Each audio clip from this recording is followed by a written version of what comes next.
Сайн байцгаана уу эрхэм хүндэт үзэгчдээ. Монгол телевиз Терминал 1 TV студиэс чөлөөтэй ярилцлагын цоошин дугаар үзэгч та бүхэнд студиэс орон даяар шууд хүрэхэд бэлэн боллоо.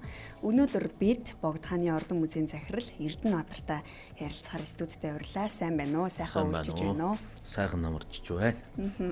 Өвлийн ихэнх сар арай гараагүй байгаа. Арай гараагүй байгаа тий. За Богдхааны ордон музей бол одоо Монголын анхны музей нэгэ тийм ээ 1924 онд байгуулагдсан. Өнгөрсөн жилийн тухайд бол Богдхааны ордон музейн 100 жилийн болж өнгөрлөө. Тэгэхээр музейн үйл ажиллагаа, бодлого зэрэгээс хоёлаа ярилцлага эхлэе гэж бодож байна. Манай Богдхааны ордон ер нь Богдхаан 4 ордонтой байсныг бүгдээр мэдж байгаа. Төрийн шар ордон, за хаастай микрофон өөрлөгөө татаад яриад. Улаан ордон, за цагаан ордон, за ногоон ордон буюу энэ шар бэлжээлэн гэж, бэлгийг хөгжүүлэн бодруулагч гэж. Энэ ямбслаглын ордон. 7 сүм өвлийн ордноос бүрдэж байгаа. Энэ 1893-аас 1905 оны хооронд баригдсан. За Богдхааныг 1924 онд нас барсны одоо Нирвандрыг үзүүлсний дараа за тухайн үеийн шин засгийн газар түүний дэлгүүрийн зүйлсийг бүртгэн авч за 24 онд бол Монголд музей байгуулах тухай шийдвэр гарсан. За яг манай музейн хувьд бол хойдон жил буюу 1926 онд энэ Богдхааны ордныг музей болгоё гэдэг шийдвэр гарсан. Тийм учраас манай музейн 100 жил бол ирэх жил болж байна гэсэн үг тийм. За. Одоо Богдхааны ордон яг музей гэж нэрлэгдэхин тухай зөвхөн энэ өвлийн ордныг хэлэх үү аль эсвэл таны саяны дурдсан энэ одоо хүрэн ордон, ногоон ордон гэх мэтчлэн 7 сүмтэй нийт бүхэл цогцлбороор нь ер нь хэлдэг юм болов? Цогцлбороор нь яг шийдвэрээрээ музей гэж гарсан боловч миний хувьд бол цаашдаа энэ Богдхааны ордон музейг Богдхааны ордон гэдгээр нь авч ивбэл илүү зүгээр юм бахаа гэж ингэж боддог. Ер нь одоо бусад дэлхийн хаадын орднууд ч музей биш тийм ээ. Ордон гэдгээрээ явдаг шүү дээ. Тийм учраас ордон гэдгээрээ нэршиж ивбэл бас зүгээр байж магадгүй гэсэн зарим эрдэмтэн судлаачдын ч гэсэн санаачлага байдаг. За музейн тухайд бол одоо нийслэлд байгаа хамгийн эртний барилгуудын цөөхөн барилгуудын нэг. Тэр дундаа энэ хааны өөлж дуулж алхаж гიშгэж явсан ард олноон хурайлж Монгол улсыг энэ дэлхийн газрын зураг дээр зурж чадсан энэ гайхалтай хүний ордон бол одоо үнэхээр энэ Улаанбаатарт үгүй энэ Монгол улсад байгаа хамгийн нандин, хамгийн үнэт ийм одоо ордон байх нь бол одоо тодорхой. Тийм учраас дэлхийн бусад хаадын ордууд ямар байдгүй тэр дайны болох хийсэн тогссон чин ирмэлзэлтэй одоо ингээд ажиллаад л явж байна.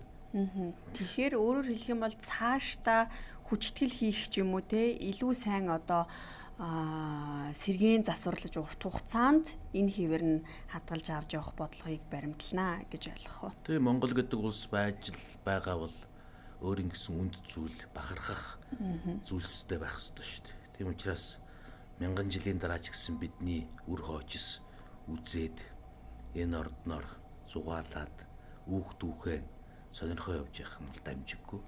Тийм учраас тэр мянган жил яаж хадгалж хамгаалах ёстой тэр хэмжээнд нь л байх үүрэг бидний он цагтч тэр өнгөрсөн он цагтч тэр ирээдүйн он цагтч тэр бидний үүрэг шүү дээ. Та дөрөв хэллээ бүх одоо сүм бусад орднуудыг бүгдийг нийлүүлээд музей гэж авч үздэгэ гэж байна. Тэгвэл одоо бидний сайн мэдж байгаагаар бол өвлийн ордонд буюу одоо хавал дүүрэгт байрлах музейнд насанд хүрэгчд болон хүүхдүүд, гадны зочид, жуулчдыг бол хүлээж авдаг шүү дээ. Тэгэхээр бусад барилгууд дээр очиж үзмэр үзье гэвэл ийм боломж байдаг уу? Энэ талаарх мэдээлэл бас олон нийтэд их хомс байдаг шүү дээ. Эсвэл одоо бусад орднуудад тодорхой цагаар ч юм уу тодорхой улирлаар зочдыг хүлээж авдаг уу? Ер нь ямар зорилтоор ашиглаж яаж хадгалж хамгаалж байдаг юм болоо? Түрүүнд хэлсэн ногоон ордон бол 7 сүм өвлийн ордон гэх 2 давхар байшингаас бүрдэж байгаа. Тэгэхээр 7 сүм долуула дотроо үзмэртэй. Тэр өвлийн ордон гэж ба 2 давхар байшин ч гэсэн дотроо үзмэртэй. Энэ одоо байдлаараа энэ 20 дугаар зууныг дулаа 21 дугаар зууныг дуулаад өнөөдрийг хүрээд ирчихсэн байна. Ер нь бол цаашдаа энэ сүмүүдийг суллаж, энэ 2 давхар байшинг суллаж өөрснийхөө үзмрүүдийг тусад нь орчин үеийн хэмжээнд дэлгэн үзүүлэх. Өнөөдрийн бидний төсөөлж байгаа Чингис хааны музей шигж байдаг юм уу тийм ээ? Байшингийнх нь хувьд зүгээр тийм том биш л дээ. Зүгээр нэг түүний нэг 3 давхар дайны байдаг ч юм уу. Тийм одоо үзэсгэлэнгийн танхимтай тийм барилгыг дэрэгдэнд барьж энэ сүм орднуудаа бол энэ сүм ордон чигээр нь хадгалж үлдэх нь бол зүг байх. Бусад орны хувьд зарим нь өөр одоо яг тухайн үе хаана нь юу эдэлж хэрглэж байсан юм, юу өмсөж хаана сууж байсан юм гэдэг ч юм уу тэр маягаар нь засварлаад юу яатсан байдаг л да, үзүүлж идэг л да. Тийм маягаар үзүүлээд тусдаа манайх ч одоо 8600 гаруй үзмэртэй. Тэр үзмрийн тусад нь үзүүлж байх тийм үзрийн дамжгийг бол их нь бол зүйтэй гэж санагддаг. Богд хааны өвлийн ордон буюу одоо тэр 2 давхар цагаан ордон бол 1903 онд Оросын архитекторчийн зураг төслийн дагуу баригдсан барилга шүү дээ, тийм ээ. Тэгэхээр одоо даруй 100 гаруй жил ингээ өнгөрсөн байдаг. Өнөөдрийн хүртэл юу нь яаж энэ барилгыг энэ хിവэр нь хадгалж хамгаалж авч үлдэж байсан юм болоо. Дээрээс нь одоо технологийн дагууч гэдэг юм уу, ямар нэгэн сэргээн засварлалт, энэ хадгалалтын горим зэрэг дээр юу нь ямар дүрм журмыг яаж мөрдөж ажилтг юм болоо. Өвлийн ордны хувьд олон янзын түүх бий. Нэг аман яриа байдаг. За Оросын цагаан хаан бол 4 хүүхэдтэй. Нэг хүүхэд нь бие муутай. Тэр бие муутай байсан ч үнэн л дээ. Тэгээд тухайн цаг үеийнхаа өөрөлдвөл 20 дугаар зууны ихэнх үеийн Европын ангаах ухаан одоо дийлэхгүй байсан. Тэгээд Монголын хаан 8 дугаар үгж явдсан дан бутагтад одоо загтлын явуулж миний энэ хүүг одоо илаашуулах ном судар мампын одоо юу гэдгийг дорн дахны ангаах ухаанд ямар одоо боломж байна гэд. Тэгээд богд бол тусгай хүн зарж тэр хүүхдийг эмчилсэний шалтгаанаар баярлсан хаан дүүний зураг төслийг барих хөрөнгийг одоо өгсөн гэдэг юм яриа байдаг. Тэр ортой байж мэдхээр юм байлээ. Өдөө хүртэл яаж хадгалсан юм бэ гэдэг асуудал. За ер нь бол 1961-2 онд манай Богд хааны ордон музейг бол 100% гэж хэлж болох сэргээн засварладаг социализмын үед хийсэн байдаг. За яг өвлийн ордныхоо хувьд хүчтгэлийг нь 1980-аас 84 оны хооронд одоо хийж хүчтгэл хийсэн байдаг. Гэхдээ тэр хүчтгэл хийхдээ миний харж байгаагаар шүү. Бас бусад судлаачид зарим янз бүрээр хэлдэг. Тэ архивын бичиг баримтыг энэ үзэхэд хуучин тэр ордны хэлбэрийг нь жаахан өөрчлөөд тухайн цаг үеийнх нь одоо энэ цэцэрлэг сургуулийг шалыг нь буддаг шиг, ханыг нь шаварддаг шиг тэгээ шавардсан юм байна гэж ингэж хардаг. Одоо 60 оны 80-80-аас 84 оны хооронд хүчтгэл хийж сэргээн засварлах та. Одоо сэргээн засварлах гэж байна. Эрхийг яаж сэргээн засварлах асуудлыг ярьж байна. За мэдээж сэргээн засварлах зураг төсөл бүх юм гарч ирсний дараа шийдлүүд нь тодорхой болох бах.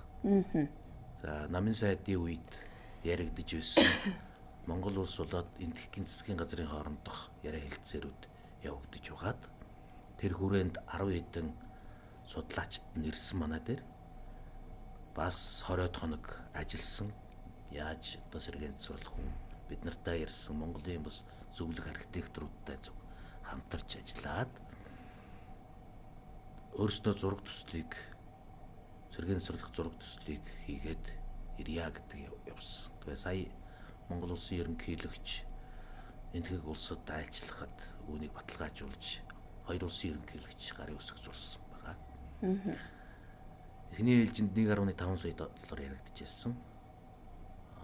Ингээд сэргээн сурлах болохоор хэд болох юм судлаачид нь дахин шинжилсэн үнэ өгөх байх гэж харж байгаа. Тэгээ энийг сэргээн сурлахтаа миний хувьд бол 1903 онд баригдсан гэдэг байгаа шүү дээ. 1903-аас 1905 оны хооронд.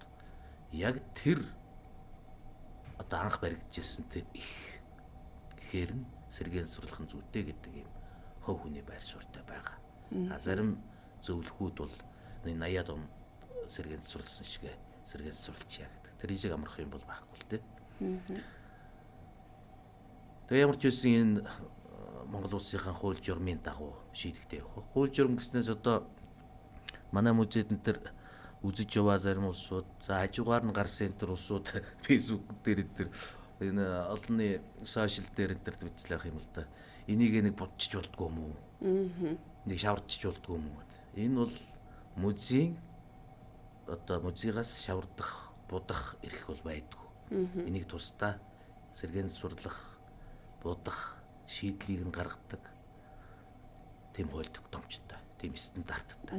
Бид нар ч одоо нэг сүм байлаа гэхэд нэг сүмийн дээврээс нэг ваарны илтерхий унахад буцаагаад аваач наах хэрэггүй гэдэг улсууд шүү дээ. Тийм учраас энэ ч мэдээж хэн дуртай наагаад байдаг байсан бол сэргээн сурлтын тусгай зөвшөөрөл хэн хэрэгтэй юм, тийм ээ? Хэн ч гэсэн дураа хүрхлээр дахиуч чад нэг талбай модон юу гэдгийг сэлбэр бамбруу шүтчихдэг шиг тийм юм байхгүй л дээ. Тэгээд чинь өөр ингэсэн хууль дүрмтэй учраас ингэ явдаг бид нар. За энэ ингэсэн байна, энийг хэрхэн сэргээн сурлах уу? За хэрэг сэргээн сурлахаар бол сэргээн сурлах эрхтэй тусгай компани авч ингэж сэргээн сурладаг. Сэргээн сурлах эрхтэй тустай хүн гэж үсвэ. Мэргэжилтэн гэж бий. Тэрээс одоо соёлын үндэсний төвөөс зөвлөмж авсны дагуу түүнийг сэргээдэг ийм учиртай. Тэгвэл одоо нэг 60 онд 80 онд 2 удаа сэргээн засварлаад хүчтгэл хийсэн байна гэж ойлгож байна. Түүнээс даруй 40 жилийн дараа одоо дахиж сэргээн засварлалт буюу хүчтгэл хийх гэж байна гэж ойлгож байна, тийм ээ? Тий. Манай дээр тэр 7 сүмийн 3 том сүм дээр сэргээн засварлалт нэгээд одоо дуусч байна. Одоо 3 дахь жил рүү шугаарч байна да сэргээн засварлалт нь. 2 жилийн турш сэргээн засварлалаа. Манай Монгол улсын тендерийн тухай хуулиар бол 1 жил дотор багтааж сэргээн сурлах ёстой. Гэтэл энэ хуучны сүм дугуйныг сэргээн сурлахад бол бас судалгаа шинжилгээ нэлээдгүй хэрэгтэй байдаг. Одоо хаанахын ямар будгаар яаж будах, яаж сэргээн сурлах гэдэг асуудал чинь маш нарийн. Бид нар чинь энийг шинээр барьснаас илүү цаг хөрөнгө гаргадаг ийм зүйл юм байлээ. Сэргээн сурлах гэдэг бол за тэгээс жур аргагүй бах. Бид нар чинь бас одоо түрүүнд нь сэргээн сурлалаа гэд янз бүрийн түүхэн дурсгалт барилга байгууламжуудыг сэргээн сурлаж яах гээд орчин үеийн барилга болгочихсон.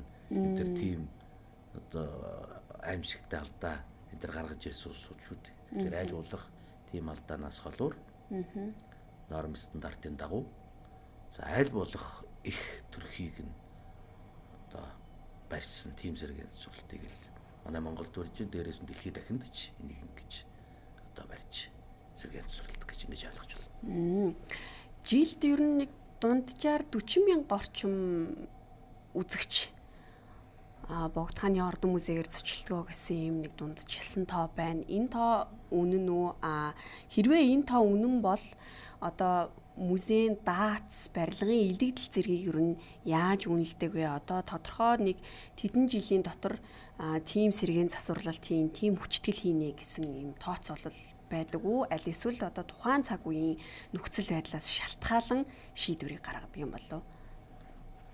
Энэ манай музейгаар жилд нэг 55-аас 65 мянган үзэгч нөгөө гадны олон хэлт, олон соёлт, олон өнгөт нөхдүүдтэй бид нар хүлээж авч үйлчлэгээ үзүүлдэг. За зуныхаа 3 сард гол үзэгчээ хүлээж авдаг. Хавар намартаа Монголын хүүхэд залуучууд илүү явж байна хөгшөд.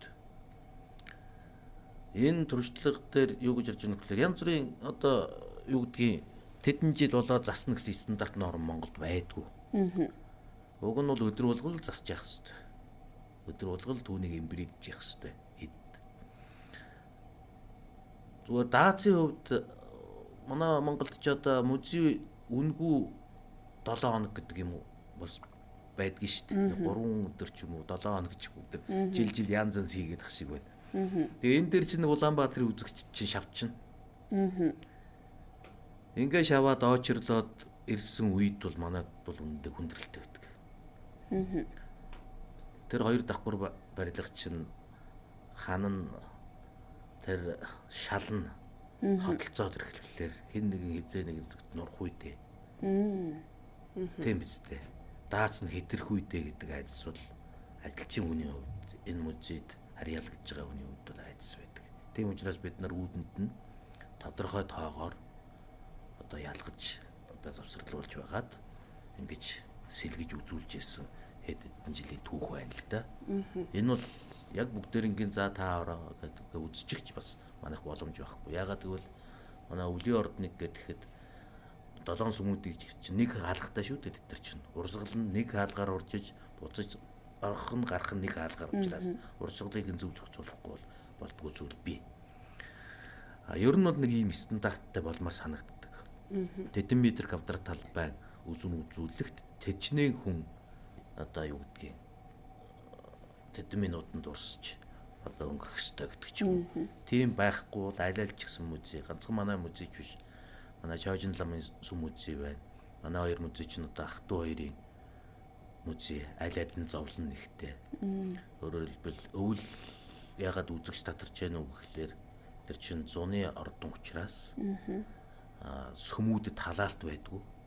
Тийм учраас үзэгчд тааруу байна гэсэн үг. Тэр чин гадаа хасах 20-той байлаа гэхэд дотор 25-той байдаг.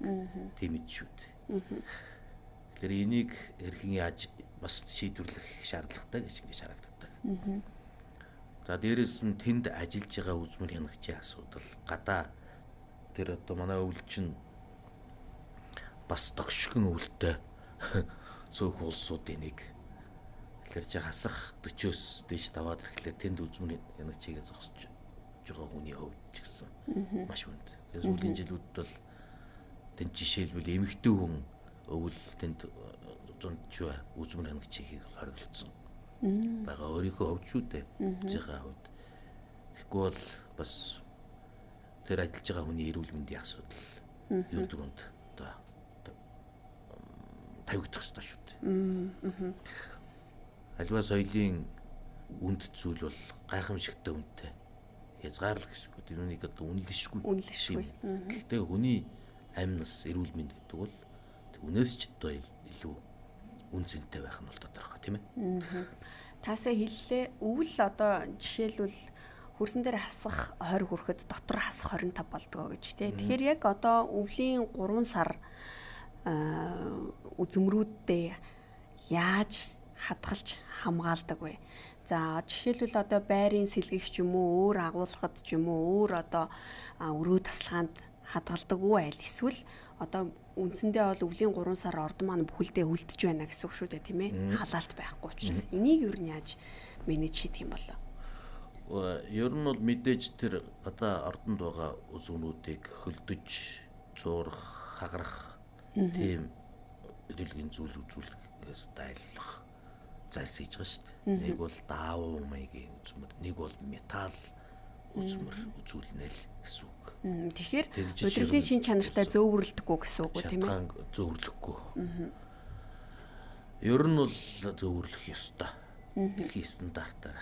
Гэхдээ нэг сонин гайхамшигтай юм бол энэ хөлдөлтийн асуудал, их хүйтэн байхын асуудал бол альва үзмрийг илүү чанартай хадгалж чаддаг юм байна гэсэн ховны бодол над төрсөн.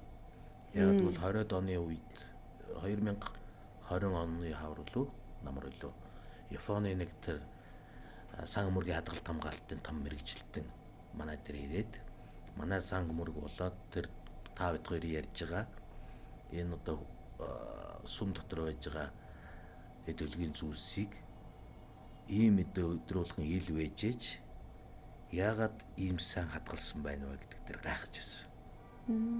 За мэдээ сан мөрөг дотор байж байгаа зүйлс бол өвөл зуныхан хоорондын температур нь бол тийм их зөрүүгүй хадгалагдсан юм шиг байгаа. Ягаад гэвэл маш зузаан хантай шавар чулуун тийм барилга дотор байгаа учраас өнөөдрийн орчин үеийн шаардлага нөхцөл байдлыг тэд үзмөрүүд хүсэхгүй шүү дээ.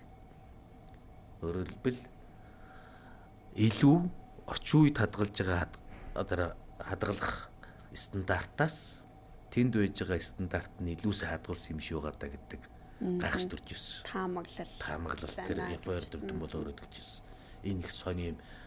Ингээд хадгалсан юм чинь энэ үзмэр үзүүлгүүд өнгөрсөн байх таа гэж бодож ирсэн чинь миний санснаас шал өөр таамаг гарлаа. Энэ их сони юм гэж ярьж байлаа. Та сая хэлсэн ер нь бол зөөвөрлөх шаардлагатай температурыг тохируулах шаардлагатай стандартын дагуу одоо өрөө таслага байх шаардлагатай олон улсын стандартаар байна. Гэтэ манад байдаггүй гэд хэллээ. Тэгвэл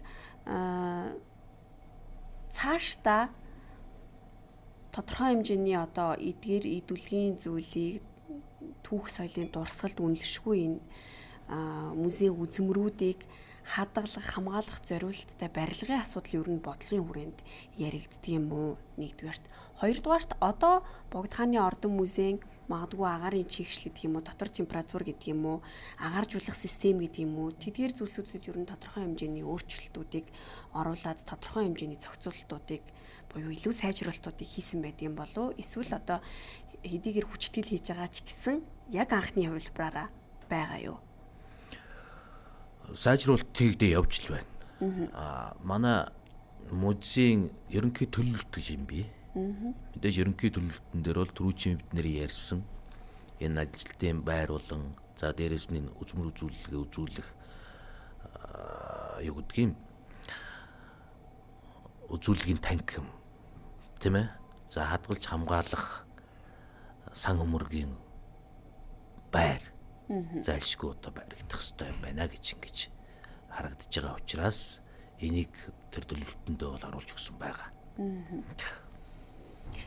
Одоо музейд 8600 орчим үзмэр байна гэж байна. За эдгээрээс одоо хамгийн сонирхолтой гэх юм уу, хамгийн үнэтэй гэх юм уу, их ховор сонин үзмрүүд юу байна та бидэнд сонирхуулаач. Төдийлөн бас олон дийл гаргаж харуулдаггүй ч юм уу тийм ээ. Богд хааны сан өмөрг бол угаасаа гайхалтай баян сан өмөргтэй. Монголын хаан чинь өөрөө бас элдв зүйлийн юмд дуртай, сонин содон дуртай байсан учраас Богд хаан шиг энэ Азад бол сонин содонг цуглуулж чадсан тийм хаан бол ховор байсан баг гэж ингэж боддог. Тэгэд 24 онд Богд хааныг Нирванд үзүүлсний дараагийн засгийн газар 25-аас 29 оны хооронд 4 жилийн турш эдүлгийн зүйлсийг дуудлагуудтайгаар зарж үрсэн байдаг. За мэдээж авж үлдэх ёстой юмудаа бол аваад үлдэж байгаа юм. За энэ бол хойж үед төр төсөнд хэрэгтэй юм а гэсэн зүйлсээ. За бусад зүйлсүүдийг нь сонирхсан улсууд нь одоо зарсан байдаг шүү дээ. Жишээлбэл Богд хаан гэгчил 924 дээлтэй байсан гэж л ингэж тоолж авч үлдсэн байдаг. 700 гаруй хөөрөг байдаг ч юм уу. Тэр жөөргөнд чинь бас сонин содон чамин ганган бүр хүний нүд унмаар тийм зүйлс зөндөө байсан. За дээрэс нь Бэдрүүнд хэлсэн Богд хаан өөрөө хачин сони юмд их дуртай байсан учраас гэж. Өнөөдөр бид нар хадгалж үлдсэн хачин сонингуудаас нь бид нар бас сонирхуулах үүднээс Богд хааны ордон музей хааны хачин гэж бас каталог гарсан байгаа. 2 жил болж байна. Хүмүүс их сонирхож хааны хачин гэдгээр бид нар бас юу гэдгийг үзэглэн гаргаж байсан. За таны сонирхож байгаагаас гэх юм бол сонин содон хамгийн сонин содонгоос эхлэх юм бол мэдээж бурхан багшийн шүд буюу цахиур эрдэнэ манайд хадгалагдж байдаг. Энэ сонин содон зүйлс бол дэлхийд нэг ховор сүсгтнүүдэд ялангуяа бурханы шишин тунгуудад бол одоо хамгийн нандин зүйл болж өнөөдрийг хүртэл хадгалагдж ирсэн байна. За тэр доторчдоо хүний болон үхрийн чулуудсан тархич гэж явах шиг эр дахианы өндөгч гэж байх шиг элдвэтэй юмнууд их бий л дээ. Хөрөө загсны хушуугаар хийсэн сэлэмж байх шиг. За дээрэс нь Богд хаан бол Азда хамгийн анхны амтны чихмэл музейг байгуулсан шүү дээ. 1900 онд тий 1901 онд таны хэлж байгаа зөв. Одоо Германы тэр дунд Хамбург хотод захиалж олон зүйлийн шовууд, хоёр нутаг тунгууд, за далайн амьтад, халуун орны амьтад зэргийг одоо бүгдээр ингийн чихмлэр хийлгэж авчирж энд бас тухайн цаг үеийн ард түмний олон газрын одоо зочид гүйчдийн нүдийг баясгаж ирсэн тийм түүх байна. Бид нар 18 онд Монгол Улсын их сургуулийн багш Гомбаатар багшаар халуулсан Германы Хамбург хотын бас амтны чихмэлийн мэрэгчлэлтэнгүүд ирж манай дээр жишээлбэл жигүүртэн шуудын хаан сэргээн суралтыг хийж тэдний одоо төрөл зүйлийг нь ялгаж сайн ажиллуулсан түрүүгээр каталог хийсэн бас манай хар үйлчлүүлдэг манай каталогийг номыг сонирхдаг усуд бол мэдж байгаа баг. Одоо бид нар хоёр нутагтангууд болоод энэ далайн амьтдаа сэргээн сурлах шаардлагатай байна гэж харж байгаа. Хэд хэдэн газар төсөд өгсөн. За харамсалтай дэлхий дахин бол амтны чихмэлийг одоо сэргээн сурлахыг бол ерөнхийдөө татгалцсан юм байлээ.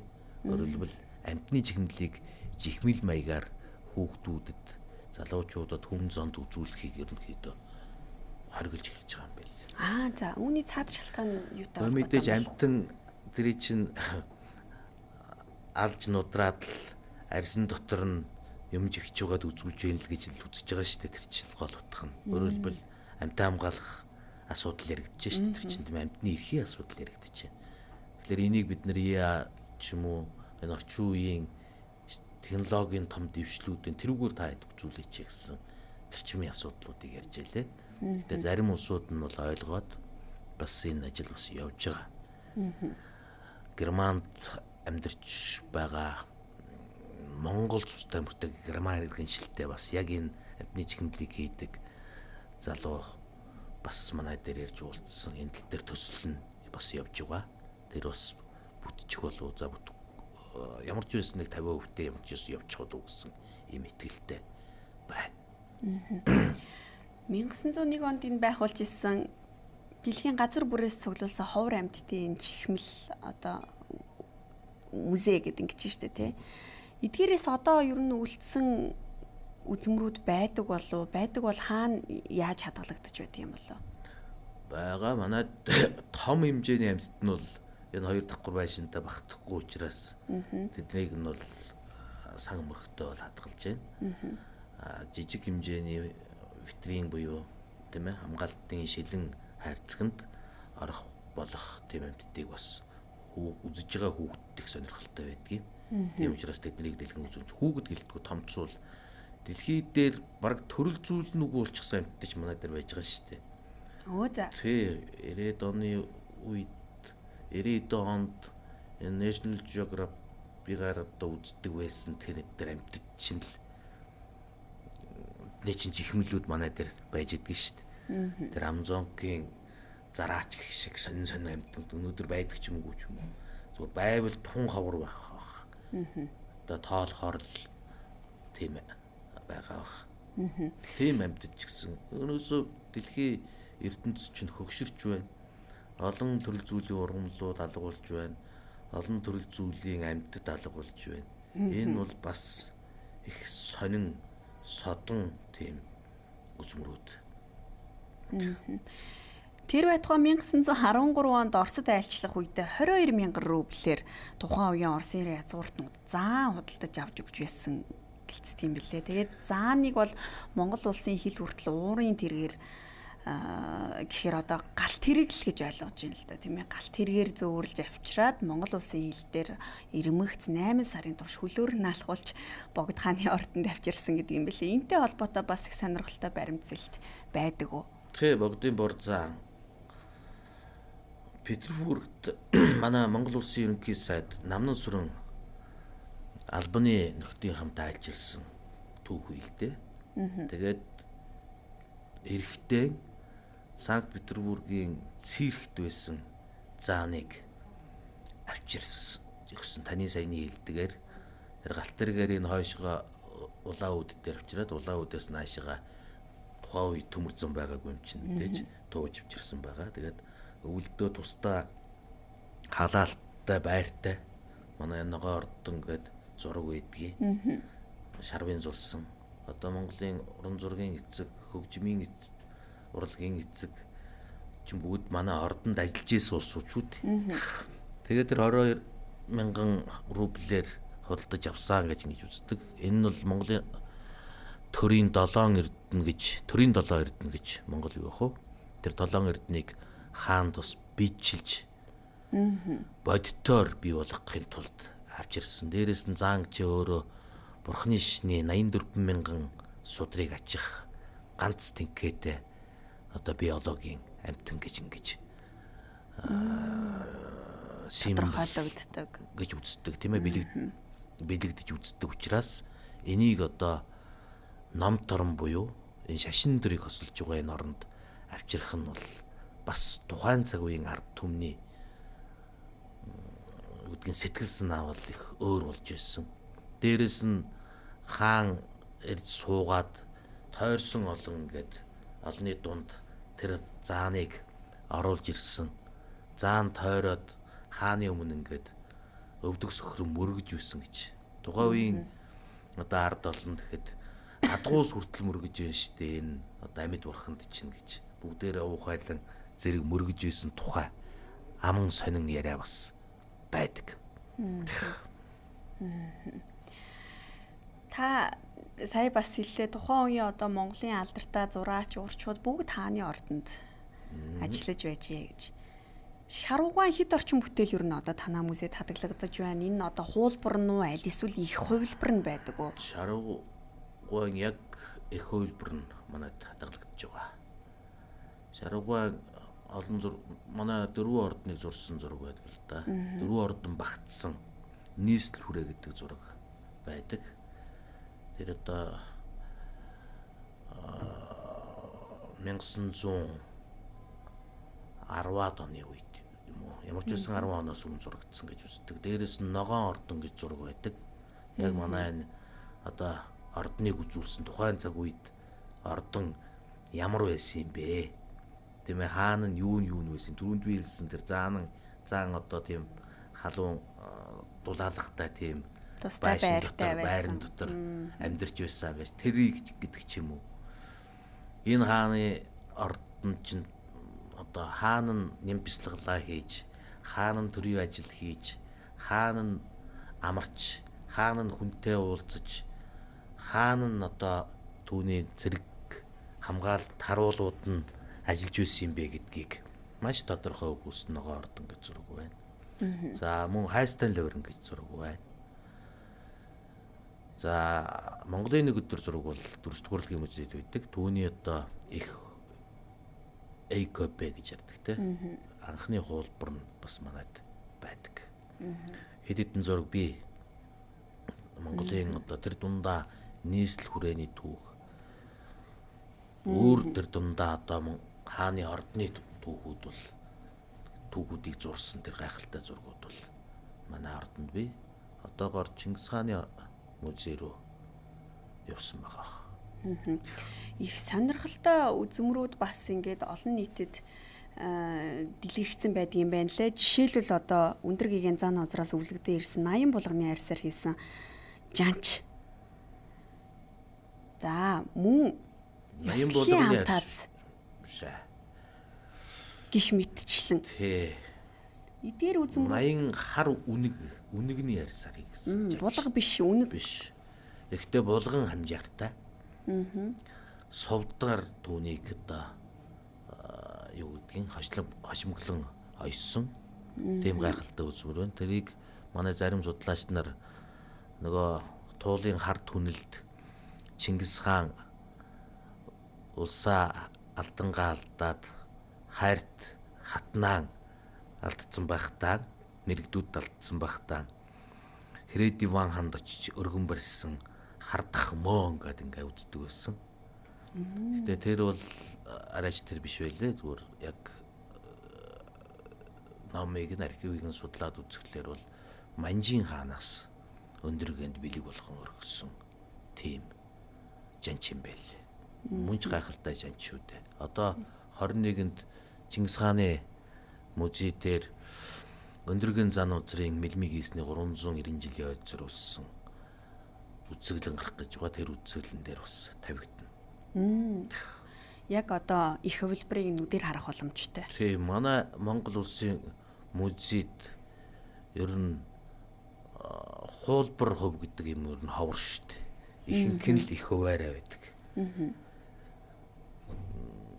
Дэлхийн янз бүрийн бас музейнуудаар явж ил байсан.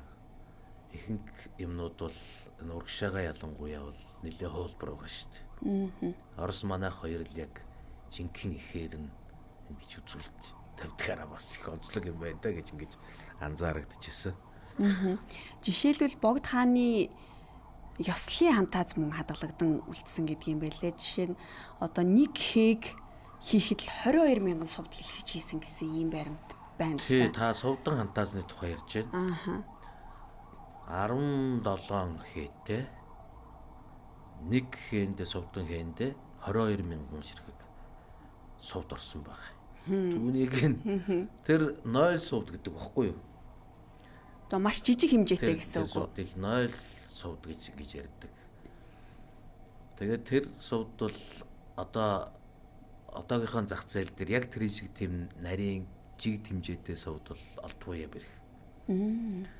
Зүгээр одоо байгаа нь эсвэл одоо янз бүрийн хэлбэртэйгээр ингэж байгаа нь бол 7 орчим юан гэж байгаа.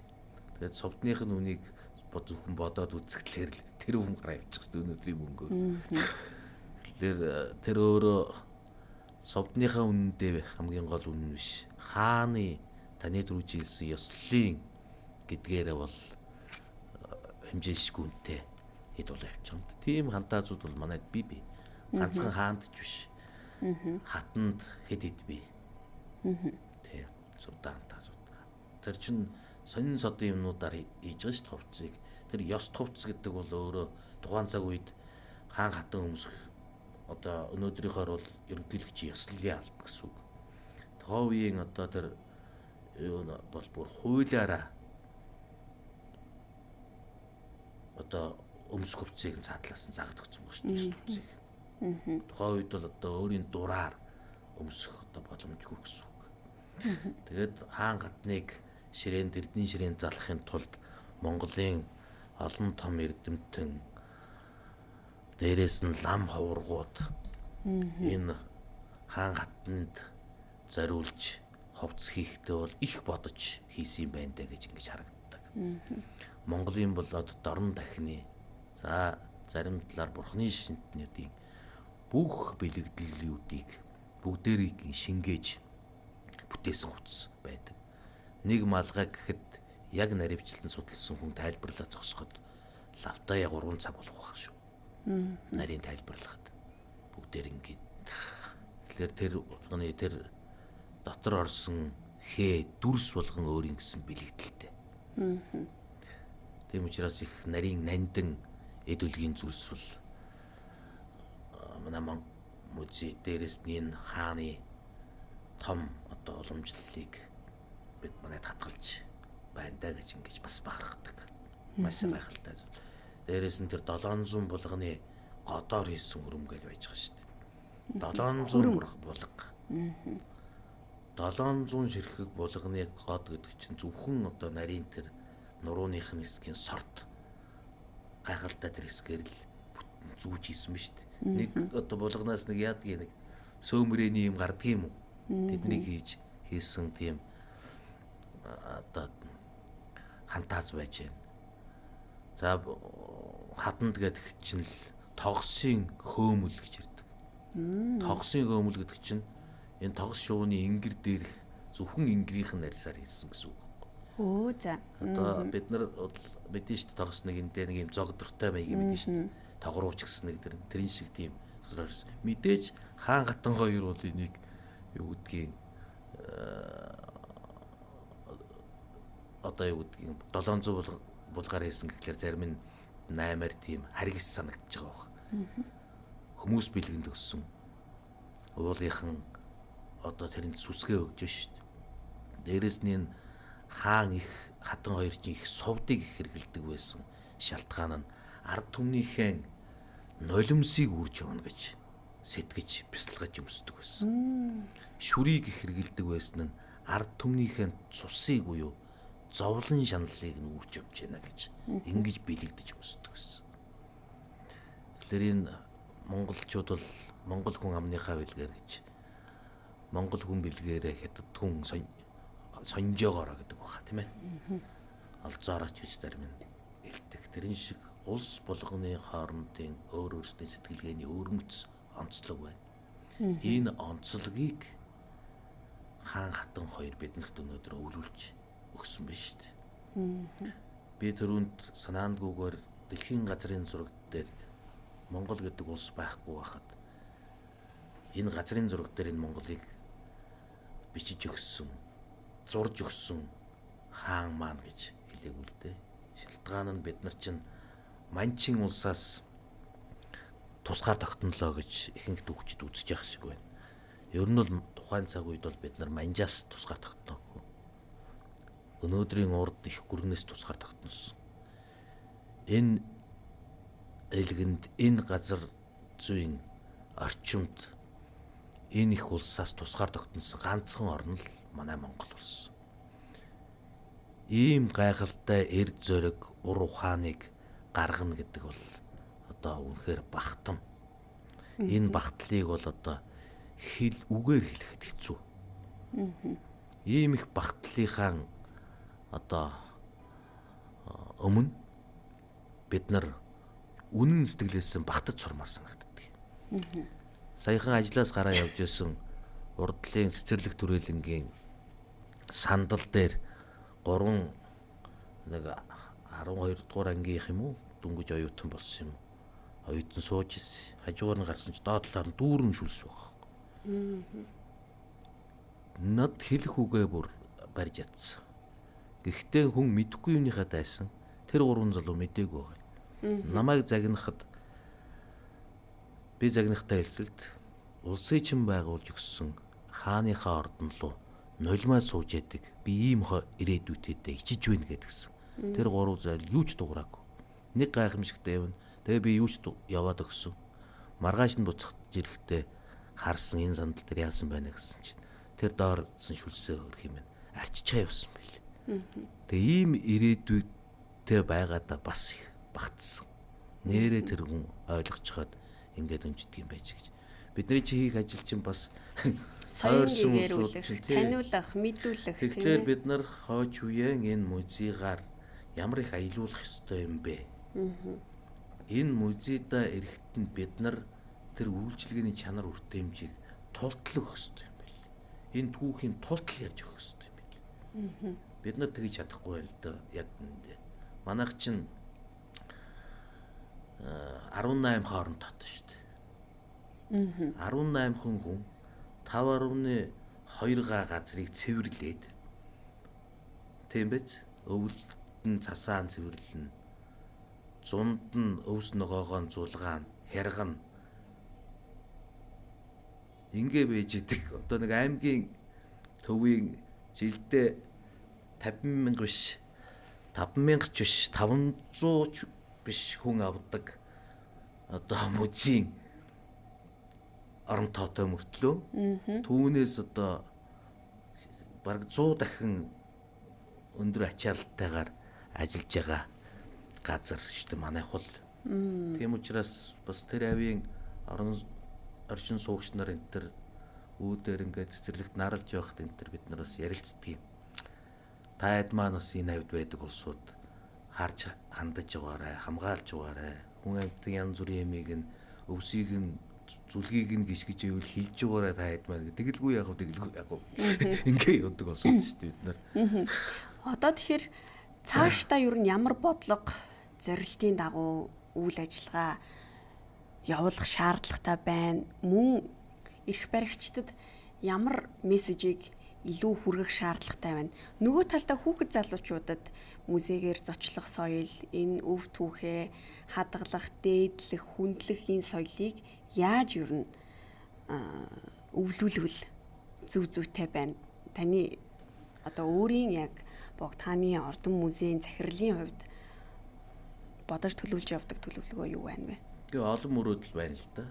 Мөрөөдлөө ярих юм бол өнөөдөр 50-20 цаг хүрэлцэхгүй үз. Мэдээж мөрөөдөл байна.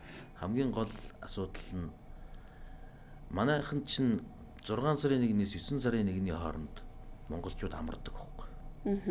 Тэгээ хүүхдэд агуулад амарна, мэдээж амралгүй л яв.